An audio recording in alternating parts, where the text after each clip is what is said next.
बिस्मिल्लाहिर्रहमानिर्रहीम। Zero land की तलाश। मुसन्निफ इब्न सफ़ी। इमरान सीरीज़। पाउलियन अपार्टमेंट का सदर दरवाज़ा खोलकर अंदर दाखिल हुई। राहदारी का बल्ब रोशन हो गया और लिविंग रूम में पहुंचकर वहां भी रोशनी की ही थी कि उछलकर कई कदम पीछे हट गई, क्योंकि सामने वाली कुर्सी पर एक अजनबी बैठा हुआ नजर आया था। फिर वो कुछ कहना ही चाहती थी कि उसने होठों पर उंगली रखकर उसे खामोश रहने का इशारा किया। अंदाज में इतना अपनापन था कि वो खामोश ही रह गई। बआहिस्तगी उठकर वो उसके करीब पहुंचा और जेब से एक पर्चा निकालकर उसकी तरफ बढ़ा, जिस पर जर्मन जबान में टाइप किया हुआ मुख्तसर सा मजमून था। तुम्हारा अपार्टमेंट उन लोगों ने बुक कर दिया है। तुम्हारी सारी गुफ्तगू सुन लेंगे। मेजर फ़हीम के मुलाजिम ने उन्हें तुम्हारे मुतालिक सब कुछ बता दिया है और वो तुम तक पहुंचने में कामयाब हो गए हैं। तुम फिलहाल इस आदमी के साथ अपार्टमेंट ही में ठहरो और जब दरवाजे पर 3 बार हल्की दस्तक सुनो तो उसके साथ बाहर आ जाओ।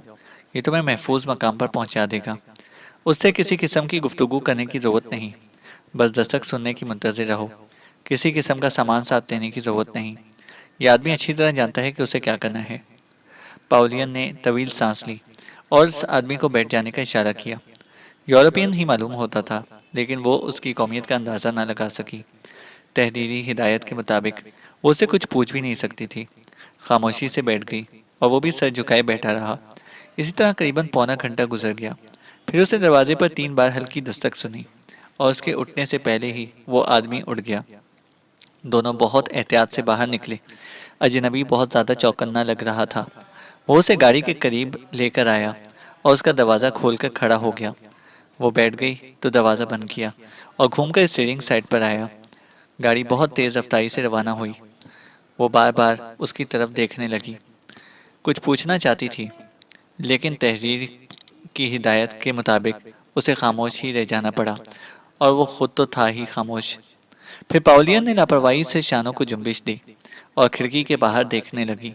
गाड़ी शहर की तरफ नहीं जा रही थी। पाउलियन ने सोचा कि वो महफूज मकाम शहर से बाहर ही कहीं होगा और इत्मीनान से बैठी रही। इस सफ़र का इख्तिताम एक तारीख और सुनसान जगह पर हुआ। इंजन बंद करके अजनबी ने उससे जबन में कहा, कुछ दूर पैदल चलना पड़ेगा। कोई बात नहीं, पाउलियन ने दरवाज़ा खोलते हुए कहा। दोनों गाड़ी से उतर गए और अजनबी उसके दरवाज़ों को मुकफल करने लगा। पाउलियन सोच रही थी कि वो उससे कुछ बात करे या ना करे, और बात भी क्या करे। ज़रूरी नहीं कि वो इससे कुछ ज़्यादा जानता हो जिसके लिए उसे हिदायत मिली होंगी। बहरहाल वो एक जानिब चल पड़े। अजनबी ने टॉर्च रोशन कर ली थी। वीराना ही था, लेकिन रास्ता ख़राब नहीं था। वो ऐसे खेतों के दरमियान से गुजर रहे थे जिनकी रोईदगी अभी इब्तिदाई मराहिल में थी। सफ़र का ये हिस्सा ज़्यादा तवील साबित नहीं हुआ। कुछ देर बाद वो एक फार्म हाउस में दाखिल हुए, जहाँ कमरों में बड़े बड़े केरोसिन लैंप रोशन थे और किचन में तली जाने वाली मछली की खुशगवार बू चारों तरफ फैली हुई थी। पाउलियन को ये बू खुशगवार ही महसूस हुई थी, क्योंकि उसने अभी तक रात का खाना नहीं खाया था। सी ब्रीज में मछली का एक आधा पीस ही लिया था और शायद 2 कप कॉफ़ी के पिए थे। बहरहाल ये 3 घंटे पहले की बात थी। खाना वो अपार्टमेंट ही में खाती थी, लेकिन इसकी नौबत ही कब आने पाई थी। अजनबी ने एक कमरे में चलने का इशारा किया, लेकिन जैसे ही वो अंदर पहुंची, उसे ऐसा लगा जैसे उसका पूरा जिस्म झंझना उठा हो, क्योंकि सामने ही मेजर फ़हीम का गुमशुदा मुलाजिम एक स्टूल पर बैठा हुआ नजर आया था। उन्हें देखकर वो उठ गया और पाउलियन तेजी से अजनबी की तरफ मुड़ी। खेल खत्म हो चुका है, अजनबी मुस्कुराकर बोला। क्या मतलब? इस महफूज मकाम पर तुम इस आदमी को देखकर क्या महसूस कर रही हो? वो आदमी बोला। मैं क्या जानूं? पता नहीं तुम कैसी बातें कर रहे हो। उधर भी देखो, उसे भाईजान ने इशारा किया। पाउलियन बौखलाकर उधर मुतवज्जा हो गई। एक गोशी में एक आदमी खड़ा दिखाई दिया, जिसके हाथ में आशारिया 4-5 का रिवॉल्वर था। ये सब क्या है? वो बदहवास होकर बोली। मैं कुछ नहीं जानता, अजनबी ने कहा। बैठ जाओ, जिसने तुम्हें यहाँ बुलवाया है वही बताएगा। क्या मेरे साथ कोई गैरकानूनी हरकत हुई है? पाउलियन ने किसी कदर दलेर बनने की कोशिश की। वो सोच भी नहीं सकती थी कि उसके साथ धोखा हो रहा है। उसे वहां बिठाकर अजनबी बाहर चला गया और वो मेजर फ़हीम के मुलाजिम सरदार से नजरें चुराती रही। सरदार फिर बैठ गया और उसे कहर आलूद नजरों से देखे जा रहा था। थोड़ी देर बाद कदमों की चाप सुनाई दी और फिर एक होंक सा देसी आदमी उसके सामने आकर खड़ा हुआ। उसने मकामी जबान में मेजर फहीम के मुलाजिम से कुछ पूछा, जिसका जवाब उसने अस्पात में सर हिलाकर दिया। तो तुम थी? उसने पाउलियन की तरफ मुड़कर सब पूछा। सवाल जर्मन ही में किया गया था। पता नहीं। तुम लोग कौन हो और क्या कर रहे हो? पाउलियन ने कांपती हुई आवाज में कहा। अगर तुमने अक्लमंदी का सबूत दिया तो हम लोग इतने बुरे भी साबित नहीं होंगे, अजनबी ने कहा। क्या चाहते हो? बाउल दे सौफ की वापसी, अजनबी बोला। ये क्या चीज़ है? पाउलियन ने पूछा। वही पेंटिंग जिसके लिए मेजर फहीम का कत्ल हुआ था, अजनबी ने कहा। मैं किसी मेजर फहीम को नहीं जानती। क्या तुम्हारा नाम पाउलियन ब्रेडा नहीं है? है, क्यों नहीं? क्या ये मेजर फहीम का वो मुलाजिम नहीं है जो तुम्हारे सिलसिले में इसका राजदार था? अजनबी ने पूछा। ये बात सिरे ही से मेरी समझ में नहीं आ रही, पाउलियन बोली। हो सकता है थोड़ी सी अजियत तुम्हें बहुत कुछ याद दिला देने में मददगार मावन साबित हो सके। इस तरह मेरा अगवा एक गैरकानूनी हरकत है, पाउलियन ने कहा। कानून से खेलना ही हमारा पेशा है। मेजर फहीम के मुलाजिम के अगवा पर तो आईएसआई वालों को भी चक्कर आ रहे हैं, अजनबी ने कहा। मैं समझी नहीं, पाउलियन बोली। ये गैर कानूनी तौर पर यहाँ पाया जाता है और आईएसआई वालों ने उस वक्त उसकी तरफ तवज्जो दी जब ये हमारे काबू में आ गया। हाँ, तो तुम्हारी बचत इसमें है कि पेंटिंग के बारे में सच्ची बात बता दो, अजनबी ने कहा। मैं कुछ नहीं जानती। और मेजर फहीम के इस मुलाजिम को भी नहीं पहचानती? नहीं, वो सख्त लहजे में बोली। तब फिर मैं खावर ही का गिरबान थामना पड़ेगा, नौवारिद ने पुरतशवीश लहजे में कहा। क्या मतलब? वो खौफजदा लहजे में बोली। मतलब यह कि तुम अपनी हुकूमत को डबल क्रॉस कर रही हो। मैं खावर का ताल्लुक मशरकी जर्मनी से है, जबकि तुम मगरबी जर्मनी के सफारत खाने में काम करती हो। मैं खावर को नहीं जानती, पाउलियन ने कहा। क्या तुम चाहती हो कि तुम्हें इस मामले मुलाजिम समेत आईएसआई के हवाले कर दिया जाए? अजनबी ने कहा। नहीं। तो फिर सच्ची बात, वरना वो लोग तुम्हारा ताल्लुक में खावर से साबित कर देंगे। तुम बहुत दिनों से आईएसआई वालों की आंखों में धूल झोंक रही हो। मेजर फहीम के जरिए न जाने कितने राज हासिल कर चुकी हो, अजनबी बोला। वो थूक निकल कर रह गई। पेशानी पर पसीने की बूंदें फूट आई थीं। हलक खुश्क हुआ जा रहा था। थोड़ी देर बाद भर्राई हुई आवाज में बोली। तुम लोग कौन हो? सीधे साधे अल्फाज में, ब्लैकमेलर्स, अजनबी ने कहा। तो तुम्हारा ताल्लुक किसी सरकारी मशीनरी से नहीं है? पाउलियन ने पूछा। अगर होता तो तुम्हारे या इस मुलाजिम के अगवा की क्या जरूरत थी? वो कुछ ना बोली।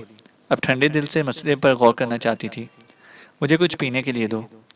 चाय, कॉफी, ठंडा या पानी, या लेकर? अजनबी ने कहा। लेकर। नौवारिद ने एक साइड बोर्ड से ड्राई जन की बोतल और गिलास निकाला। यहाँ इस वक्त बर्फ की फराहमी मुश्किल है। पानी मिलाओगी या नेट ही चलेगी? नेट, वो होठों पर जबान फेर कर बोली। दो तीन घूंट लेने के बाद आसाब की कशीदगी में किसी कदर कमी हुई थी और वो सोचने लगी थी कि अब उसका रवैया क्या होना चाहिए। तो तुम ब्लैक मिलर हो, वो गिलास खाली करके बोली। नवारिद ने उसे गौर से देखते हुए सर को असबाती जंबिश दी। और हमें ब्लैकमेल करना चाहते हो, लेकिन किस सिलसिले में? पाउलियन ने पूछा। पेंटिंग हमारे कब्जे में होनी चाहिए, वरना तुम खुसूसियत से बहुत ज्यादा खसारे में रहोगी, अजनबी ने कहा। पेंटिंग मेरे कब्जे में नहीं है, मैंने तो उसे हाथ भी नहीं लगाया, पाउलियन ने कहा। और शायद मेरे फ़हीम पर गोली भी नहीं चलाई थी, अजनबी बोला। यह हकीकत है। मेरा काम सिर्फ इतना था कि मैं खबर को मेजर की तजर्बागाह तक पहुंचा देती। तो तुम्हें पहले से इल्म था कि पेंटिंग मेजर फ़हीम के पास है? कत्ल से एक रात कबल उसने मुझे बताया था, और ये भी कहा था कि दूसरे दिन वो उसे अपनी कैमरा में लेकर आएगा और मेरी मदद से इसका मामला हल करने की कोशिश करेगा, पाउलियन ने कहा। महज इसलिए कि तुम जर्मन थी? अजनबी ने पूछा। यही बात है। और तुमने मैं खबर को इससे आगाह कर दिया? वो इस बात में सर हिलाकर फिर ड्राइजन की बोतल की तरफ देखने लगी और नवारिद ने गिलास को दोबारा लबरेज कर दिया। तुम उस पेंटिंग को क्यों हासिल करना चाहते हो? पाउलियन ने कहा। इंटरनेशनल मार्केट के लिए, अजनबी बोला। अगर हम ही तो तुम्हें कोई बड़ी रकम अदा कर दें तो? ये भी मुमकिन है, लेकिन हमें ये किस तरह मालूम होगा कि कीमत मुनासिब है? अजनबी ने कहा। हो सकता है कि तुम लोग बहुत ज़्यादा तेज़ हो, लेकिन मगरबी ममालिक के लोगों का मुकाबला नहीं कर सकते, पाउलियन ने कहा। क्या मतलब? अगर पेंटिंग तुम्हारे कब्जे में आई तो कोई और तुम्हारी गर्दन काट देगा, इसलिए मुनासिब यही है कि जो कुछ हमसे मिल जाए उसी पर कनात करो, पाउलियन ने कहा। अक्लमंदी की बात है, नवाइद सर हिलाकर बोला। बस तो फिर मुझे जाने दो, मैं तुम्हारे मामलात मैं खावर से तय करा दूंगी। पाउलियन ने कहा, मैं इतना अक्लमंद भी नहीं हूँ कि तुम्हें जाने दूँ। तो फिर कैसे बात बनेगी? इस तरह कि तुम मैखावर का पता बताओगी। वो हंस पड़ी। अंदाज ऐसा ही था जैसे नवारिद को पहले दर्जे का अहमक समझती हो। इसमें हंसने की क्या बात है? नवारिद ने कहा, मैखावर इतना अहमक नहीं है कि किसी को अपना पता देगा। उसे जब भी जरूरत होती है मुझसे ही मिल लेता है। फिर तुमने उस तक मेजर फहीम की बात कैसे पहुंचाई थी? नवारिद ने कहा, उसे इल्म था कि आईएसआई के एक ऑफिसर से मेरे ताल्लुकात हैं, लिहाजा उसने खुद ही मुझसे रब्ता कायम करके पेंटिंग के बारे में मालूमात हासिल करने को कहा। फिर दूसरे दिन दोबारा मिला था और मैंने उसे आगाह कर दिया था कि मेजर फ़हीम उस पेंटिंग को घर लेकर आएगा। पाउलियन ने बताया, और अब ज़रूरी नहीं कि वो फिर मुस्तकिल करीब में तुमसे दोबारा मिले?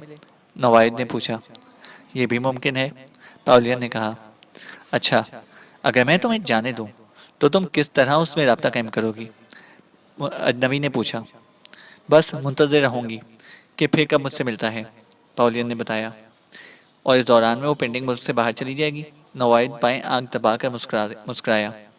इसके बारे में क्या कह सकती हो? खैर, खाक डालो पेंटिंग पर। ये बताओ कि तुम इतनी खूबसूरत क्यों हो? अजनबी का ने कहा। क्या मतलब? खूबसूरती का मतलब बताना बेहद दुश्वार है। वैसे पेंटिंग ना सही, तुम ही सही। अजनबी बोला। मैं नहीं समझी, तुम क्या कह रहे हो? अब तुम हमारे साथ ही रहोगी, अजनबी ने कहा। ये तो बिल्कुल फजूल सी बात है। मेरी गुमशुदगी पर सफारत खाना खामोश नहीं बैठेगा, पुलिस हरकत में आ जाएगी, पावलियन ने कहा। पुलिस हर वक्त हरकत में ही रहती है, क्योंकि हरकत में ही बरकत है, अजनबी बोला। कोई बात समझ में नहीं आ रही, पावलियन ने कहा। जरूरत भी क्या है कुछ समझने की, इतना ही काफी है कि तुम मुझे अच्छी लगी हो, नवारिद बोला। वो कुछ ना बोली। वो सीली नजरों से उसे घूरती रही। ड्राइजन के 2 गिलास ने उसके असाब को सहारा दे दिया था। नवारिद ने फिर कहा, तुम्हें मशीक वस्ता के किसी शेख के हाथ फरोख्त करके खासी कमाई करूंगा? तुम ऐसा हरगिज नहीं कर सकते। वो खड़ी होकर जोर से चीखी, लेकिन दूसरे ही लम्हे में नवारिद का हाथ उसके बाएं शाने पर पड़ा और वो लहरा कर धम से फर्श पर आ रही और उसका जहन तारीकी में डूबता चला गया। सफदर ने रात ही को अपनी कारकर्दगी की रिपोर्ट इमरान को देनी चाहिए थी, लेकिन वो उन टेलीफोन नंबरों में से किसी पर भी उसे नहीं मिला था जो उसकी नोटबुक में दर्ज थे। दूसरी सुबह को फिर कोशिश की और बिल आखिर साइको मेंशन में उससे रब्ता कायम हो गया। फौरन यहीं चले आओ, दूसरी तरफ से इमरान की आवाज़ आई। मैं बड़ी दुश्वारी पर पड़ गया हूँ, सीधे मेरे कमरे में आ जाना। इमरान की ज़बान से लफ्ज़ दुश्वारी सुनकर उसे हैरत हुई थी और वो भागम भाग साइको मेंशन पहुंचा था। इमरान के कमरे के बंद दरवाजे पर हल्की सी दस्तक दी। आ जाओ, अंदर से आवाज़ आई और सफदर ने हैंडल घुमाकर दरवाज़ा खोला ही था कि ऐसा महसूस हुआ जैसे 8वीं मंजिल से फिसलकर सड़क पर आ गिरा हो। पाउलियन इमरान के सामने बैठी उसे कहर आलूद नजरों से घूर रही थी।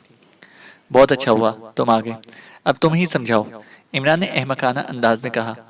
क्या मतलब? सफदर हिकला कर रह गया। पाउलियन अब उसकी तरफ मुतवज्जा हो गई थी। आंखों की कह नाकी में कोई फर्क नहीं आया था। ये दर्द दिल का मतलब नहीं समझती, इमरान बोला। इसके मुल्क में होता ही ना होगा, सफदर ने कहा। ये मौलवी सफदर सईद हैं, इमरान ने अंग्रेजी में तारुफ कराया। तुम सब जहन्नम में जाओ, वो धाड़ी। मुझे पहले ही खदशा था, इसलिए मिस्टर की बजाय मौलवी इस्तेमाल किया था, इमरान ने सफदर को मुखातिब किया। आखिर बात क्या है? सफदर ने पूछा। पिछली रात मुझे एक जगह सड़क के किनारे बेहोश पड़ी मिली थी, यहाँ उठा लाया। इसका बदला ये दिया कि हम पर ब्लैकमेलिंग का इल्जाम लगा रही हैं। तुम इस ब्लैकमेलर के साथी मालूम होते हो, झूठ मत बोलो, वो बदस्तूर कहर आलूद आवाज में बोली। किसी तरह यकीन नहीं आता कि हम फॉरवर्डिंग क्लियरिंग का काम करते हैं। अगर ये सच है तो मुझे जाने दो, जबरदस्ती यहाँ क्यों रोक रखा है? पाउलियन ने कहा। पता नहीं, सड़क पर क्या करती फिरो, इमरान बोला। बकवास मत करो, मैं बिल्कुल सही और दिमाग हूँ। अच्छा बताओ कितनी उंगलियां हैं? इमरान अपनी 3 उंगलियां दिखाकर बोला। मैं तुम्हारे सर पर कुर्सी दे मारूंगी, वो उठकर खड़ी हुई। देखो, अब खुद ही देख लो, इमरान ने सफदर की तरफ देखकर बेबसी से कहा।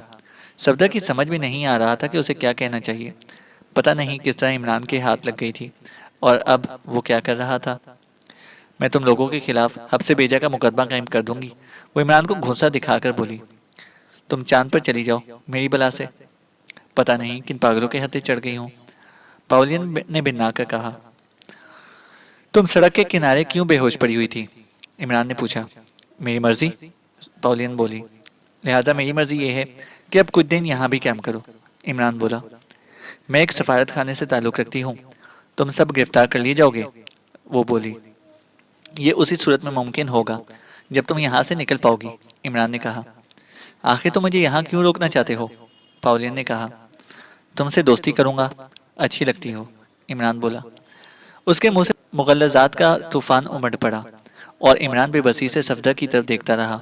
सफदर को हंसी आ गई। तुम हंस रहे हो? सर तोड़ दूंगा। आपको रिपोर्ट भी देनी है, अशद जरूरी है। पिछली रात से कोशिश कर रहा हूँ। शहदाबिन मोहतरमा से उलझे हुए थे, सफदर ने कहा। अच्छा अच्छा, इमरान उठता हुआ पॉलियन से बोला।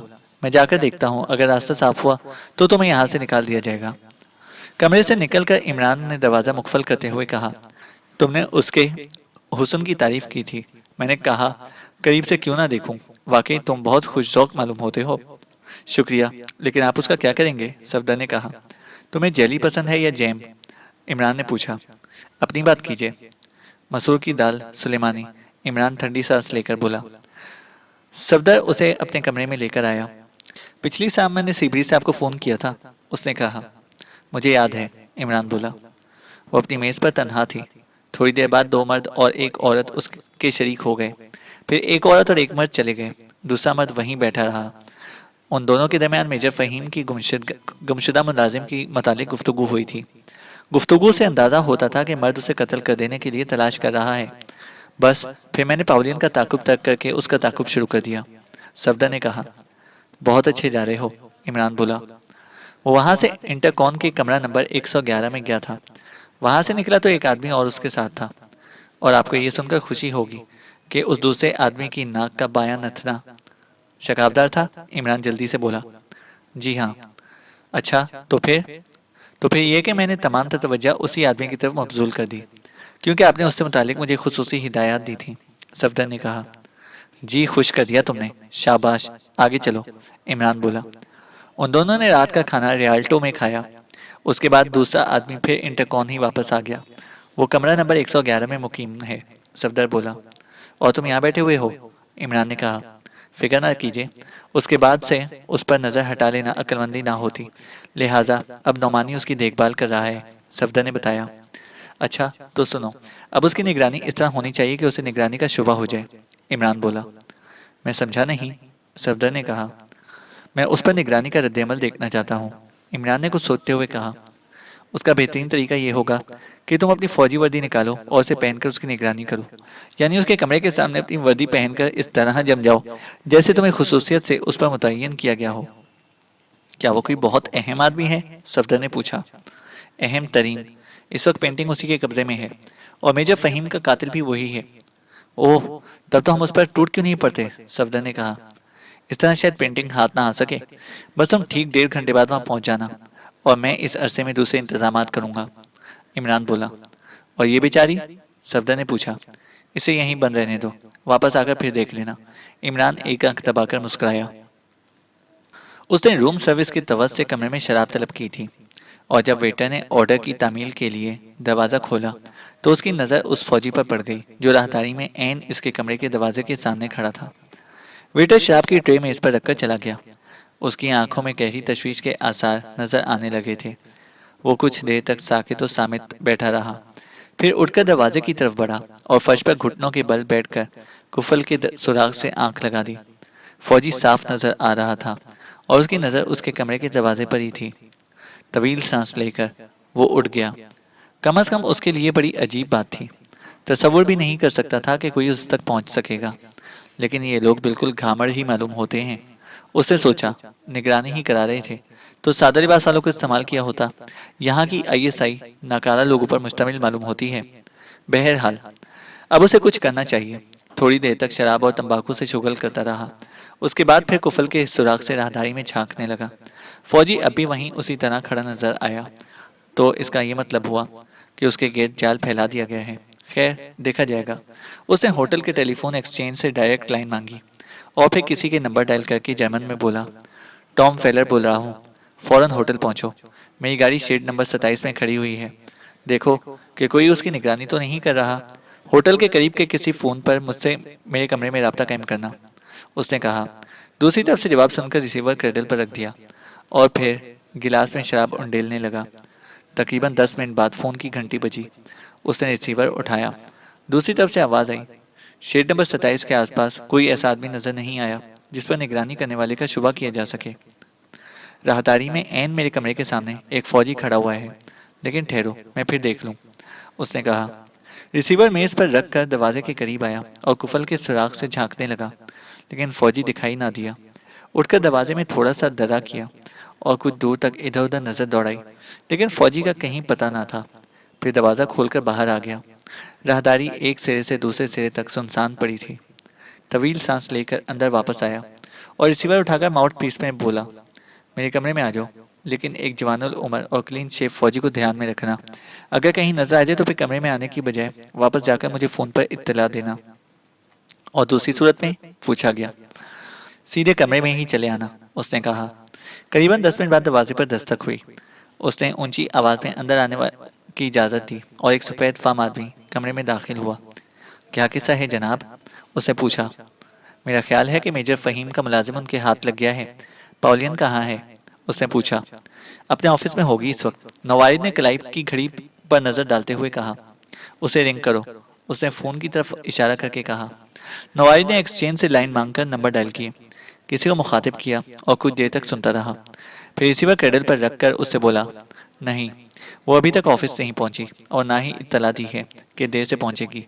इसके सिलसिले में ये गैर मामूली बात है। हूँ, उसने तवील सांस ली, कुछ सोचता रहा और फिर बोला, उसके अपार्टमेंट में भी देखो।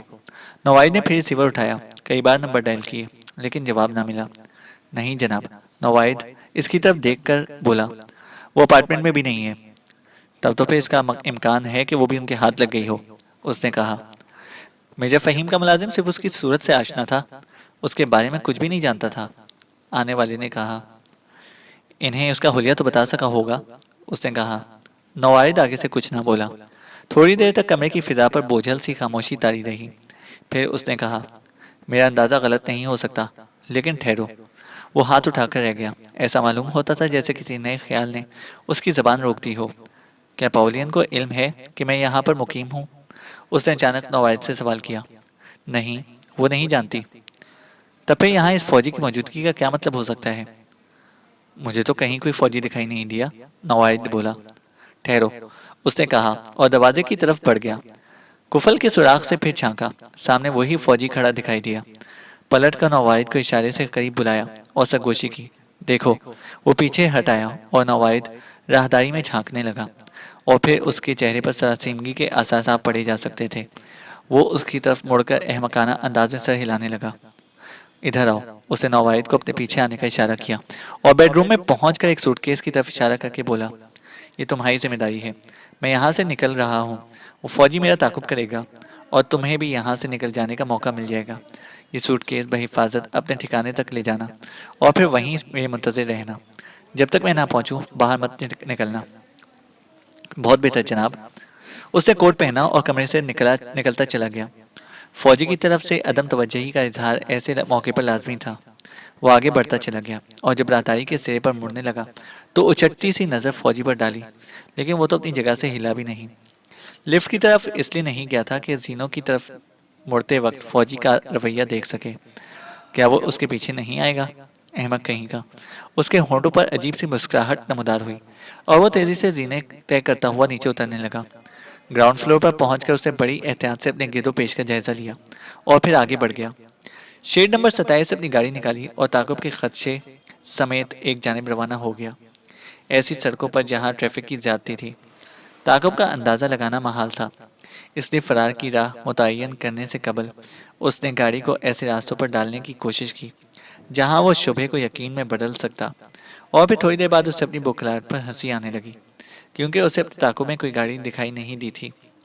वो फिर गाड़ी को शाहिरा पर निकाल लाया और अपने उस साथी की क्यामगाह की तरफ रवाना हुआ जिसे सूटकेस समेत होटल के कमरे में छोड़ आया था। उसके अंदाजे के मुताबिक अब तक वो अपनी कैमगाह पर पहुंच चुका होगा। यह अंदाजा भी गलत नहीं निकला, लेकिन साथी के सर पर पट्टी बंदी नजर आई। ये क्या हुआ? उसने बेसाख्ता लहजे में कहा। मुझे अफसोस है जनाब, साथी ने कराह कर कहा, किस बात पर अफसोस जाहिर कर रहे हो? सूटकेस मुझसे छीन लिया गया, उसने बताया। ओह, परवाह मत करो, वो जल्दी से बोला। लेकिन ये हुआ कैसे? आपके जाने के बाद वो फौजी 2-3 मिनट तक वहीं रुका रहा था। फिर मैंने कुफल के सुराग से देखा कि वो भी वहां से हट गया है। इसके बाद मैं कमरे से निकला और तेजी से सुनसान राहदारी तय करने लगा। यकीन कीजिए, मैं बेखबरी में मारा गया। सोच भी नहीं सकता था कि वो अचानक किसी कमरे से बरामद होकर मेरा सर दीवार से टकरा देगा। मैं इस हमले के लिए तैयार नहीं था। बेहोश हो गया और दोबारा होश में आने पर मालूम हुआ कि वो अपना काम कर गया है। यानी सूटकेस मेरे कब्जे से निकल चुका था और होटल के चंद मुलाजिमीन मेरे लिए फर्स्ट एड की तैयारियां कर रहे थे। क्या तुम्हारा गैराज मुकफल है? उसने पूछा। नहीं, साथी ने जवाब दिया। अपनी गाड़ी की कुंजी मुझे दो, मैं उसे कंपाउंड में निकालकर अपनी गाड़ी गैराज में खड़ी करूंगा। साथी ने उसे सवालिया नजरों से देखा, लेकिन कुछ पूछा नहीं था। कुंजी निकालकर उसके हवाले की। तुम बेफिक्र रहो, उसने साथी से कहा। सूटकेस में वो चीज़ नहीं थी जिसकी उन्हें तलाश है। वो तो मैंने उन्हें चक्कर देने की कोशिश की थी। वो चीज़ मेरी गाड़ी की डिक्की में मौजूद थी। ओह, साथी बेख्तियार मुस्कुरा पड़ा। फिर मसमसी सी सूरत बनाकर अपने सर की चोट पर हाथ फेरने लगा। वो कंपाउंड में आया, गैराज से साथी की गाड़ी निकाली और अपनी गाड़ी गैराज में खड़ी करके डिक्की खोलने के लिए झुका ही था कि कोई सख्त सी चीज कमर से आ लगी। सीधे खड़े हो जाओ, साथ ही तहकमाना लहजे में कहा गया। इस बार आवाज कुछ जानी पहचानी सी लगी थी। उसके हाथ से कुंजी छूट पड़ी और वो सीधा खड़ा हो गया। दोनों हाथ सर पर रखो, फिर कहा गया। उसने खामोशी से तामील की और कमर पर पड़ने वाले दबाव के जेरे असर सुलगता हुआ दीवार से जा लगा। कैप्टन, इसकी जामा तलाशी लो। उसने फिर वही जानी पहचानी आवाज सुनी और किसी ने उसे नीचे से ऊपर तक टटोल कर रख दिया। बगली होल्स्टर में रिवॉल्वर मौजूद था, जिसको कब्जे में कर लेने के बाद उसके शाने पकड़कर तेजी से मुखालिफ सिमत में घुमा दिया गया और सामने खड़े हुए आदमी ने उसे आंख मारकर कहा, कहो, कैसी रही दोस्त? उस रात तुमने मेरी दावत में रखना डालकर सारी रात भूखे रहने पर मजबूर किया था। मैं नहीं जानता कि तुम कौन हो और क्या कह रहे हो, उसने कहा। किस्सा खत्म कीजिए मिस्टर इमरान, बाएं जाने वाले फौजी ने कहा। यह बिलाशुबा मैखावर है और बड़ी खूबसूरत उर्दू बोल सकता है, इमरान बोला। और इस रात दाढ़ी में खुद भी बहुत खूबसूरत लग रहा था। ये क्या बकवास है, उसने सख्त लहजे में कहा। किस कानून के तहत तुम लोग मेरे साथ ये बर्ताव कर रहे हो? मैं इटली का एक मोअज़्ज़िज़ ताजिर हूँ। तुम्हारी हुकूमत की दरख्वास्त पर यहाँ आया हूँ। हथकड़ियाँ लगने के बाद भी मोअज़्ज़िज़ ही रहोगे, इमरान ने कहा और बाहर खड़े हुए फौजियों में से एक को अंदर आने का इशारा किया और उसने कैप्टन बल्लास के हुक्म से मैखावर के हाथों में हथकड़ियाँ डाल दी। ये रहा मैखावर, इमरान सर हिलाकर बोला, और पाउलियन भी कुछ देर बाद तुम्हारे पास पहुंच जाएगी। उसके साथ ही एक टेप रिकॉर्डर भी होगा जिसमें तुम्हें पाउलियन ये कहती हुई सुनाई देगी कि मैखावर उसके तवस से मेजर फ़हीम के बंगले में दाखिल हुआ था और उसी ने मेजर फ़हीम को कत्ल भी किया था। लेकिन पेंटिंग कहाँ है? कैप्टन बल्लास ने सवाल किया। क्यों भाई, कहाँ है? इमरान ने मैखावर से पूछा। कैसी पेंटिंग? मैं कुछ नहीं जानता और तुम लोगों को इसके लिए पछताना पड़ेगा, मैखावर ने कहा। जरा इसकी गाड़ी की डिक्की तो खोलो, इमरान ने पैरों के करीब पड़ी हुई कुंजियों के छल्ले को ठोकर मारकर कहा। यह कतई गैर कानूनी है, मैखावर हलक फाड़ कर दाड़ा। अगर दो रिवॉल्वर उसकी जानिब ना उठे हुए होते तो हाथों में हथकड़ियां पड़ी होने के बावजूद भी शायद उन पर टूट पड़ता। एक फौजी ने कुंजी उठाकर डिक्की खोली। डिक्की में एक बड़ा सा पार्सल रखा हुआ नजर आया। गालिबन पेंटिंग को बड़ी एहतियात से वाटरप्रूफ मलफूफात में रखा गया था। क्या ख्याल है? इमरान मैखावर की तरफ देखकर मुस्कुराया, लेकिन मैखावर कुछ ना बोला। वो दीवार से लगा खड़ा उस तरह हाँप रहा था जैसे अनकरीब फेफड़े जवाब देने लगे हों। तस्वीर की पैकिंग खोल डाली गई, लेकिन उस पर नजर पड़ते ही मैखावर उछल पड़ा। हैरत से मुंह खुला का खुला रह गया, क्योंकि फ्रेम में तस्वीर की बजाय सिर्फ स्याह रंग का कैनवस नजर आ रहा था। ये तुमने क्या किया? इमरान ने मैखावर से पूछा। मैंने? वो चौंक कर बोला। मैं नहीं जानता कि ऐसा क्यों कर हुआ। बकवास मत करो, इमरान उसे घूरता हुआ बोला। इस सिलसिले में तुमने पहले ही भी धोखा देने की कोशिश की थी। वो सूटकेस याद करो जो तुम्हारे साथ ही होटल वाले कमरे से निकाल कर ले चला था। अचानक मैं खावर ने संभाला लिया और जोर से हंसकर बोला, आखिर तुम लोग मेरे खिलाफ क्या साबित करना चाहते हो? क्या एक ऐसा फ्रेम जिसमें स्याह रंग का कैनवस लगा हो अपनी गाड़ी की डिक्की में रखना जुर्म है क्या? मैं खावर ने कहा। कतई नहीं, क्योंकि हम बहुत जल्द मालूम कर लेंगे कि इस स्याह कोटिंग के नीचे क्या है। मैं खावर ने लापरवाही से शानों को झुब्बिश दी और दूसरी तरफ देखने लगा। इमरान की आंखों में फिक्रमंदी के आसार थे। चैनल को सब्सक्राइब करें और बेल आइकन को प्रेस करें ताकि हमारी हर अपडेट आपको बर वक्त मिल सके।